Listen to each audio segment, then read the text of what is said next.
ರಾಜ್ಯದಲ್ಲಿ ವಿಶೇಷ ಮತದಾರರ ಪಟ್ಟಿ ಪರಿಷ್ಕರಣೆ ಎಸ್ಐಆರ್ ಪ್ರಕ್ರಿಯೆ ನಾಳೆ ಅಂದ್ರೆ ಜೂನ್ 30ರಿಂದ ಜುಲೈ 29ರವರೆಗೂ ಇದು ಸಾಗ್ತಾ ಹೋಗುತ್ತೆ. ಚುನಾವಣಾ ಅಧಿಕಾರಿ ಹಾಗೂ ಬೂತ್ ಮಟ್ಟದ ಅಧಿಕಾರಿಗಳು ಬಿಎಲ್ಒರು ಮನೆ ಮನೆಗೆ ಬಂದು ಮತದಾರರ ಪಟ್ಟಿ ಎಲ್ಲ ವಿವರಗಳನ್ನ ಅವರು ಪರಿಶೀಲನೆ ಮಾಡ್ತಾರೆ. 2026ರ ಮೇ 12ರ ಆವರೆಗಿನ ಅಂಕಿಅಂಶಗಳ ಪ್ರಕಾರ ರಾಜ್ಯದ ಒಟ್ಟು 5,55,74,064 ಮತದಾರರನ್ನ ಪರಿಷ್ಕರಣೆಗೆ ಈಗ ಒಳಪಡಿಸೋ ಕೆಲಸ ಆಗುತ್ತೆ. ಎಸ್ಐಆರ್ ಪ್ರಕ್ರಿಯೆಯಲ್ಲಿ ಮತಗಟ್ಟೆ ಮಟ್ಟದ ಅಧಿಕಾರಿಗಳಿಗೆ ರಾಜಕೀಯ ಪಕ್ಷಗಳ ಏಜೆಂಟ್ಗಳು ಕೂಡ ನೆರವಾಗ್ತಾರೆ. ಇದಕ್ಕೆ ಸಂಬಂಧಪಟ್ಟಂತೆ ಮುಖ್ಯ ಚುನಾವಣಾಧಿಕಾರಿ ಮತ್ತು ಗೃಹ ಸಚಿವರು ಮಾತನಾಡಿದ್ದಾರೆ, ನೋಡ್ಬರೋಣ. ನಾಳೆ 30ನೇ ತಾರೀಕು ಜೂನ್ನಿಂದ 29ನೇ ತಾರೀಕುವರೆಗೂ ಪ್ರತಿಯೊಂದು ಮನೆಗೂ, ಹಾಗಾದರೆ ಮತದಾರರ ಮನೆಗೂ ನಮ್ಮ BLOಗಳು 2 ಸೆಟ್ ಎನ್ಯುಮರೇಷನ್ ಫಾರ್ಮ್ ಪ್ರತಿಯೊಂದು ಮತದಾರರಿಗೆ ತೊಗೊಂಡೋಗಿ ವಿತರಣೆ ಮಾಡ್ತಾರೆ. ಇದು ಅವ್ರ ಮನೆಗೆ ವಿತರಣೆ ಮಾಡಿದಾರಾ ಎಂಬುದಕ್ಕೋಸ್ಕರವಾಗಿ ಸ್ಟಿಕ್ಕರ್ಸ್ ಮಾಡಲಾಗಿದೆ. ಆ ಸ್ಟಿಕ್ಕರನ್ನು ನಾನು ಈಗಾಗಲೇ ತಮಗೆ ನಾನು ಮಾಹಿತಿ ಕೊಟ್ಟಿದ್ದೀನಿ, ಸಾಫ್ಟ್ ಕಾಪಿ ಹಾಕಿಟ್ಟಿದ್ದೀನಿ. ಈ ಸ್ಟಿಕ್ಕರ್ ಈ ರೀತಿ ಇರ್ತದೆ. This is a sticker. ಇದು ಈ ಸ್ಟಿಕ್ಕರ್ ಮನೆಗೆ ಹಂಚಿದ್ದಾರೆ ಫಾರ್ಮನ್ನು ಎಂಬುದಕ್ಕೆ ಇದು ಒಂದು ಪ್ರತಿ ಮನೆಗೂ ಹಂಚ್ತಾರೆ. ನಮ್ಮ ರಾಜ್ಯದಲ್ಲಿ 1,88,00,000 ಚಿಲ್ಲರೆ ಮನೆಗಳಿದ್ದಾವೆ. ಈ ಸ್ಟಿಕ್ಕರನ್ನು ಅಷ್ಟು ಸ್ಟಿಕ್ಕರ್ ಪ್ರಿಂಟ್ ಮಾಡಿ 1,80,00,000 ಸ್ಟಿಕ್ಕರ್ ಪ್ರಿಂಟ್ ಮಾಡಿ ನಾನು ಎಲ್ಲ BLO ಕಳಿಸ್ಕೊಟ್ಟಿದ್ದಾನೆ. ಮನೆಯಲ್ಲಿ ಎನ್ಯುಮರೇಷನ್ ಫಾರ್ಮನ್ನು ವಿತರಣೆ ಮಾಡಿದ ನಂತರ ಆ ಮನೆ ಬಾಗಿಲಿಗೆ ಈ ಸ್ಟಿಕ್ಕರನ್ನು ಹಂಚಿಸಬೇಕೆಂದು ಸೂಚನೆಯನ್ನು ಕೊಟ್ಟಿದ್ವಿ. ಅವರಿಗೆ ಟ್ರೈನಿಂಗ್ ಕೊಡಲಾಗಿದೆ. ನೋಡಿ, ಈಗಾಗಲೇ ಕ್ಯಾಬಿನೆಟ್ ಕೆಲವು ಆಕ್ಷೇಪಗಳನ್ನು ವ್ಯಕ್ತಪಡಿಸಿದ್ದಾರೆ. 8 ಆಕ್ಷೇಪಣೆಗಳನ್ನು ನಾವು ಲಿಖಿತ ಮೂಲಕ ಚೀಫ್ ಎಲೆಕ್ಷನ್ ಕಮಿಷನರಿಗೆ ಕೂಡ ಹೋಗಿ ಸಬ್ಮಿಟ್ ಮಾಡಿದ್ದೇವೆ. ಉದಾಹರಣೆಗೆ ಲಾಜಿಕಲ್ ಡಿಸ್ಕ್ರಪೆನ್ಸಿ ಅಂದರೆ ಏನು, ಅದರಿಂದ ಯಾವ ರೀತಿ ತಾವು ಜನರಿಗೆ ಮತದಾರ ಪಟ್ಟಿಯಿಂದ ಹೊರಗಿಡ್ತೀರಾ, ಆದರೆ ಇಲ್ಲಿವರೆಗೂ ಕೂಡ ಎಲೆಕ್ಷನ್ ಕಮಿಷನಿಂದ ಯಾವುದೇ ರೀತಿಯಾದಂಥ ನಮಗೆ ಮಾಹಿತಿಯನ್ನು ಅವ್ರು ನೀಡ್ತಾ ಇಲ್ಲ. ಏನು ನಾವು ಕೇಂದ್ರ ಆಯೋಗಕ್ಕೆ ನಮ್ಮ ಕ್ಯಾಬಿನೆಟ್ ಡಿಸಿಷನ್ಸನ್ನು ತಿಳಿಸಿದ್ದೀವಿ, ಅದನ್ನೇ ನಾವು ಇಲ್ಲಿ ಕರ್ನಾಟಕ CEO ಕೂಡ ಕೊಟ್ಟಿದ್ದೀವಿ. ಆದರೆ ಅಲ್ಲೂ ಕೂಡ ಯಾವುದೇ ರೀತಿಯಾದಂಥ ಉತ್ತರ ಸಿಕ್ಕಿಲ್ಲ. ನಾವು SIR ಮಾಡಬೇಡಿ ಅಂತ ಹೇಳ್ತಾ ಇಲ್ಲ. Voter roll revision is compulsory and it is the right of the Election Commission. ಆಮೇಲೆ ಅದಕ್ಕಿಂತ ಮುಖ್ಯವಾಗಿ ಒಂದು ಉತ್ತಮವಾದಂಥ ಮತ್ತು ಹೈಜಿನಿಕ್ ವೋಟರ್ ಲಿಸ್ಟ್ ಕೊಡೋದು ಅವ್ರ ಜವಾಬ್ದಾರಿ. ರಾಜ್ಯದಲ್ಲಿ ಎಸ್ಐಆರ್ ಪ್ರಕ್ರಿಯೆಯನ್ನು ಸರ್ ನಾವು ಗಮನಿಸಿದ್ವಿ. ವೆಸ್ಟ್ ಬೆಂಗಾಲಲ್ಲಿ ಏನಾಯ್ತು, ಬಿಹಾರದಲ್ಲಿ ಎಷ್ಟು ದೊಡ್ಡ ಮಟ್ಟದ ರಾಜಕೀಯ ಹೈಡ್ರಾಮಾ ಆಯಿತು. ಬಟ್ ಇದಕ್ಕೂ ಮುನ್ನೆ ಚುನಾವಣಾ ಆಯೋಗ ಏನೋ ಒಂದು ಕೆಲಸ ಮಾಡುತ್ತನ್ನೋಕ್ಕೂ ವೋಟ್ ಚೋರಿ ನೆನಪಾಗುತ್ತೆ. ದೇಶದಾದ್ಯಂತ ಸದ್ದಾಗಿತ್ತು, ಬಟ್ ಅದರ ಮೂಲ ನಮ್ಮ ರಾಜ್ಯದ ಮಧೇಪುರ ಕ್ಷೇತ್ರದಿಂದಲೇ ಇಡೀ ದೇಶದಾದ್ಯಂತ ಸಂಚಲನ ಆಗಿತ್ತು. ಈಗ ಒಂದು ಕಡೆ ಎಸ್ಐಆರ್ ಪ್ರಕ್ರಿಯೆ, ಮತ್ತೊಂದು ಕಡೆಯಲ್ಲಿ ನಾವು ಅದನ್ನ ಅಭಿಯಾನ ಮಾಡ್ತೀವಿ, ಜಾಗೃತಿ ಮೂಡಿಸ್ತೀವಿ ಅಂತ ಕಾಂಗ್ರೆಸ್ ರೆಡಿ ಆಗ್ತಿದೆ. ಒಂದು ಮತದಾರ ಪರಿಷ್ಕರಣೆ ಆಗಲೇಬೇಕು. ಆಗ ಆ 2002ರಲ್ಲೇನೋ ಮೊದಲಿಗೆ ಆಗಿತ್ತು, ಲಾಸ್ಟಲ್ಲಿ ಆಗಿರುವಂಥದ್ದು 2002 ಕಳೆದ 23 ವರ್ಷಗಳ ಹಿಂದೆ ಆಗಿದ್ದು. 2008ರಲ್ಲಿ ಮತ್ತೆ ಅದು ನಮ್ಮ ಕ್ಷೇತ್ರ ವಿಂಗಡಣೆ ಅನ್ನೋವಂಥ ಕಾನ್ಸೆಪ್ಟಲ್ಲಿ ಒಂದಷ್ಟು ಮತದಾರರ ಏನು ಪಟ್ಟಿಗಳ ಸಂಖ್ಯೆ ಬದಲಾಯಿತು, ಅಂದರೆ ಬೂತ್ಗಳ ಸಂಖ್ಯೆ.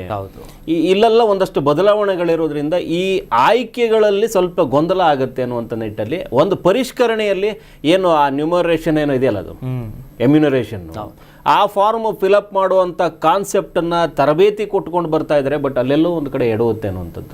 ಕಾಂಗ್ರೆಸ್ ಏನಿದೆ, ಒಬ್ಬ ಸರ್ಕಾರದ ಲೆಕ್ಕಾಚಾರದಲ್ಲಿ ನಿಂತ್ಕೊಂಡು ಇವತ್ತೇನು ಮಾತಾಡ್ತಾ ಇದ್ದಾರೆ, ಇದು ಸ್ಪಷ್ಟವಾಗಿದೆ, ಸರಿಯಾಗಿದೆ. ಇವತ್ತು ಕೂಡ ಅವ್ರು ನಿಂತ್ಕೊಂಡು ವಿರುದ್ಧ ಧೋರಣೆ ತೋರ್ತಾ ಹೋದರೆ ಕೇಂದ್ರಕ್ಕೆ ಎಲ್ಲವೂ ಇವ್ರದ್ದು ವಿರುದ್ಧ ಮಾಡ್ತಾರೆ ಅನ್ನುವಂಥ ನಿಟ್ಟಲ್ಲಿ ಬರುತ್ತೆ. ಒಂದು ಸರ್ಕಾರವಾಗಿ ಅವರು ತಗೊಂಡಿರುವಂಥ ನಿಲುವು ಈಗ ಯಾವ ಕಾರಣಕ್ಕೂ ಬದಲಾಗೋದಿಲ್ಲ. ಚುನಾವಣಾ ಆಯೋಗ ಆಗಿದ್ದಾಗಿದೆ, ಮಾಡಿದ್ದಾಗಿದೆ, ನಾಳೆಯಿಂದ ಅದು ಶುರು ಮಾಡೋದಾಗಿದೆ. ಇನ್ನು 1 ತಿಂಗಳು ಅವ್ರದ್ದು ಕಾರ್ಯಾಚರಣೆಗಳಿರ್ತವೆ. ಈಗ ನಿಂತು ಏನು ಮಾಡೋದಿದೆ? ಈಗ ಸರಿಯಾಗಿ ಚುನಾವಣಾ ಸಂದರ್ಭ, ಯಾಕಂದರೆ ಚುನಾವಣೆಯಲ್ಲಿ ಈ ನಕಲಿ ಮತದಾರರು ಮತ್ತು ಪರಿಷ್ಕರಣೆಗೆ ಇರುವಂಥವರು ಕೆಲವಷ್ಟು ದಾಖಲಾತಿ ಸರಿ ಇಲ್ಲದೆ ಇರೋರಿಗೆ ಸರಿಪಡಿಸೋದಕ್ಕೆ ಇದೊಂದು ತೀವ್ರ ಪರಿಷ್ಕರಣೆ ನಡೀತಾ ಇರುವಂಥದ್ದು. ಆ ಲೆಕ್ಕಾಚಾರದಲ್ಲಿ ಹೋದರೆ ಕಾಂಗ್ರೆಸ್ ಇದನ್ನು ವಿರೋಧ ಮಾಡೋದಕ್ಕೆ ಸಾಧ್ಯನೇ ಇಲ್ಲ ಅಂತ. ನೀವು UPL ಅಥವಾ ಇನ್ನೊಂದರಲ್ಲೋ ಅವರ ವಿರೋಧಕ್ಕೆ ಕಾರಣ ಏನಿತ್ತು, ನಕಲಿ ಮತದಾರರುಗಳು ಹೆಚ್ಚಿದ್ರು ಅನ್ನುವಂಥ ಆರೋಪ ಏನಿತ್ತು, ಆ ನಿಟ್ಟಲ್ಲಿ ಲಕ್ಷಾನುಗಟ್ಟಲೆ ಮತದಾರರಲ್ಲಿಂದ ಪಟ್ಟಿಯಿಂದ ಪರಿಷ್ಕೃತರಾಗಿ ಹೊರಗಡೆ ಹಾಕಲಾಗಿತ್ತು, ಅಳಿಸಾಕಲಾಯಿತು. ಅದೆಲ್ಲ ಒಂದು ನೋವು ದೀದಿಗೆ ಇವತ್ತು ಕಾಡ್ತಾ ಇದೆ. ಅಂಥ ಒಂದು ಸರ್ಕಾರದ ನಿಲುವುಗಳು ಬೇರೆ.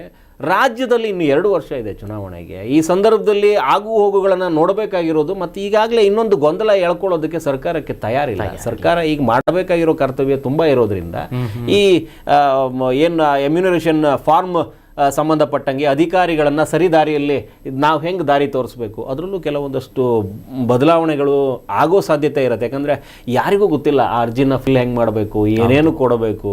ಆ ಅರ್ಜಿನ ಫಿಲ್ ಮಾಡ್ಕೊಳ್ಳೋದು ಬರೋದಕ್ಕೆ ಏನು ಆ BLO ಆಫೀಸರ್ಗಳು ಏನಿದ್ದಾರೆ ಬೂತ್ ಮಟ್ಟದ ಅಧಿಕಾರಿಗಳು, ಅವರಿಗೂ ಸರಿಯಾದ ಮಾರ್ಗದರ್ಶನ ಇದ್ದಂಗಿಲ್ಲ.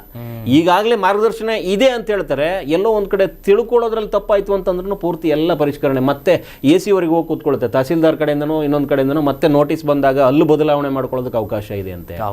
ಮತದಾರರ ಪಟ್ಟಿಯ ಬದಲಾವಣೆಗಳನ್ನ ಎಲ್ಲಾದ್ರೂ ಒಂದು ಕಡೆ ನೀವು ಮನೇಲಿಲ್ಲ ಸ್ವಾಮಿ, ನಾವು ಮನೇಲೇ ಇರಲಿಲ್ಲ, 3 ಸರಿನೋ 2 ಸರಿನೋ ಅವ್ರು ಬರ್ತಾರೆ, ನೋಟಿಸ್ ತಗೊಂಡು ಇನ್ನೊಂದು ತಗೊಂಡು ಬರ್ತಾರೆ, ಆಗ್ಲೂ ನೀವು ಮನೇಲಿಲ್ಲ ಅಂತಂದ್ರೆ ನಿಮ್ಮ ಮನೆ ಮುಂದೆ ಕೆಂಪು ಸ್ಟಿಕ್ಕರ್ ಏನೋ ಅಂಟಿಸ್ಬಿಟ್ಟು ಹೋಗ್ತಾರೆ.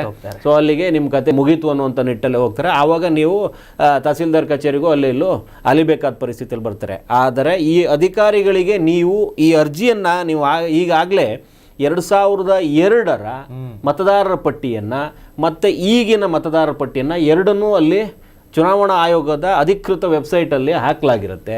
ನೀವು ಅದು ಒಂದು ತಾಳೆ ಹಾಕಿ ನೋಡ್ಬೋದು. ಆ ತಾಳೆ ಹಾಕಿ ನೋಡಿದಾಗ ವ್ಯತ್ಯಾಸಗಳಿರುವಂಥವನ್ನ ನೋಡಿಕೊಂಡು ಅದಕ್ಕೆ ಸಂಬಂಧಪಟ್ಟಂಥ ದಾಖಲಾತಿಗಳನ್ನು ನೀವು ಒದಗಿಸಿದೆ ಆದಲ್ಲಿ ಆ ಎಮ್ಯುನರೇಷನ್ ಫಾರ್ಮ್ ಏನಿದೆ, ಅಂದರೆ ಪರಿಷ್ಕರಣೆಗೆ ಈಗ ನವೀಕರಿಸ್ಬೋದು, ಪರಿಷ್ಕರಣೆ ಮಾಡ್ಬೋದು ಅನ್ನುವಂಥದ್ದು ಒಂದು ಫಾರ್ಮ್ ಸಿಗುತ್ತೆ. ಆ ಫಾರ್ಮಲ್ಲಿ ನೀವೆಲ್ಲ ದಾಖಲಾತಿಗಳನ್ನ ಹಾಕ್ಕೊಂಡು ಹೋಗಿ ಕೊಟ್ಟಲ್ಲಿ ಅಥವಾ ವೆಬ್ಸೈಟಲ್ಲೇ ನೀವು ಅಪ್ಲೈ ಮಾಡೋದಕ್ಕೂ ಅವಕಾಶಗಳಿದೆ. ಆ 2 ಕಾರ್ಯ ಏನಾದರೂ ಮಾಡಿಕೊಂಡ್ರಿ ನೀವು ಅಂತಂದರೆ ಮುಂದಿನ 5ನೇ ತಾರೀಕಿಗೆ ಒಂದು ಪಟ್ಟಿಯ ಬಿಡುಗಡೆಯನ್ನು ಮಾಡ್ತಾರೆ, ಒಂದು ಡ್ರಾಫ್ಟ್ ಮಾಡ್ತಾರೆ. ಅಂತಿಮ ಪಟ್ಟಿ 7ನೇ ತಾರೀಕಿಗೆ ಬಿಡುಗಡೆ ಆಗುತ್ತೆ. ಸೊ ಒಂದಷ್ಟು ಗೊಂದಲ ಅಂತೂ ಸೃಷ್ಟಿಯಾಗುತ್ತೆ ಅಂತ ಅನ್ಸುತ್ತೆ. ಸುಮಾರು ಜನರು ಈ 2 ಇರುವವಲ್ಲ, ಇಲ್ಲಿ ಇಟ್ಕೊಳ್ಳ ಅಲ್ಲಿ ಇಟ್ಕೊಳ್ಳ ಈ ಕಾನ್ಸೆಪ್ಟ್ ಇರ್ತವೆ. ಈ ಬೆಂಗಳೂರಲ್ಲೂ ಇರ್ತವೆ, ಊರಲ್ಲೂ ಇರ್ತವೆ. ಊರಿಂದ ಇಟ್ಕೊಳ್ಳ, ಬೆಂಗಳೂರಲ್ಲಿ ಇಟ್ಕೊಳ್ಳ ಮತದಾರರ ಪಟ್ಟಿ ಅನ್ನೋ ಅಷ್ಟೊತ್ತಿಗೆ 7ನೇ ತಾರೀಕು ಬಂದ್ಬಿಡುತ್ತೆ, ಆಗಸ್ಟ್ 7ನೇ ತಾರೀಕು ಬಂದುಬಿಡುತ್ತೆ. ಪಟ್ಟಿಯಲ್ಲಿ ಹೆಸರು ಆಚೆ ಹೋಯ್ತು ಅಂತಂದರೆ ಮತ್ತೆ ನೀವು ಬೇರೆ ಬೇರೆ ತಾಕ್ಲಾಟಕ್ಕೆ ಬೀಳಬೇಕಾಗತ್ತೆ. ಸೊ ಜವಾಬ್ದಾರಿ ನಿಮ್ಮದು. ಪ್ರಬುದ್ಧ ಮತದಾರರಾಗಿ ಮತದಾರರ ಪಟ್ಟಿಯನ್ನು ಪರಿಷ್ಕರಣೆ ಮಾಡೋದಕ್ಕೆ ಅಧಿಕಾರಿಗಳು ಬಂದಾಗ ಆ ಒಂದು ಸಂದರ್ಭ ನೋಡಿಕೊಂಡು ನಿಮ್ಮ ಮನೆ ಮುಂದೆ ನೇರಳೆ ಬಣ್ಣದ ಸ್ಟಿಕ್ಕರ್ ಬಿತ್ತು ಅಂತಂದರೆ ನೀವು ಮನೆ ಮುಚ್ಚಿದಾಗ ಅಧಿಕಾರಿಗಳು ಬಂದು ಹೋಗಿದ್ದಾರೆ ಅಂತ ಲೆಕ್ಕ. ನೀವು ಅದನ್ನು ಕೂಡ ಗಮನದಲ್ಲಿ ಇಟ್ಕೋಬೇಕು. ರೆಡ್ ಪಟ್ಟಿ ಸ್ಟಿಕ್ಕರ್ ಹಾಕುವವರೆಗೂ ಬಿಡಬೇಡಿ. ಒಂದು ನೇರಳೆ ಬಣ್ಣದ ಯಾವುದೋ ಒಂದು ಸ್ಟಿಕ್ಕರ್ ಅಂಟಿಸ್ಬಿಟ್ಟು ಹೋಗ್ತಾರೆ, ಮನೆ ಮುಚ್ಚಿದ್ದೀರಿ, ನಮ್ಮ ಅಧಿಕಾರಿಗಳು ಬಂದು ಹೋಗಿದ್ದಾರೆ ಅನ್ನುವಂಥದ್ದಕ್ಕೆ ದಾಖಲೆ ಇದು. ಅದು ಬಂದಾಗ ಸ್ಥಳೀಯರಿಗೆ ಹೋಗಿ ನಿಮ್ಮ ಅಧಿಕಾರಿಗಳನ್ನು ಭೇಟಿಯಾಗುವಂಥ ಪ್ರಯತ್ನ ಮಾಡಿ ಮತದಾರರ ಪಟ್ಟಿಗೆ ನವೀಕರಿಸೋದಕ್ಕೂ ಅಥವಾ ಹೊಸದಾಗಿ ಸೇರ್ಕೊಳ್ಳೋದಕ್ಕೂ ಪರಿಷ್ಕರಣೆಗೂ ಒಳಗಾಗಿ ಪ್ರಬುದ್ಧ ಮತದಾರರಾಗಿ. ಕರ್ನಾಟಕ ನ್ಯೂಸ್ ಬೀಟ್ ಫಾಲೋ ಮಾಡಿ, ಸಬ್ಸ್ಕ್ರೈಬ್ ಮಾಡಿ.